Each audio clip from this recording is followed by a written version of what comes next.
how to delete comments or posts on your Facebook personal account.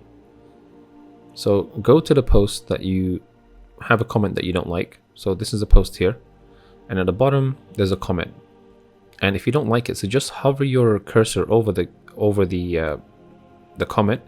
You'll notice when you hover over it, these three dots appear on the right hand side.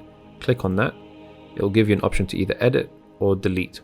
It will only be edit if it's a comment that you created yourself, but delete will come up even if you didn't create the comment. So click on delete.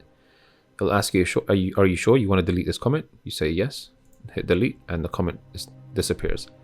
And if you want to delete a post, whether it's your post or someone else has posted on your timeline, on the top right hand corner there again, three dots.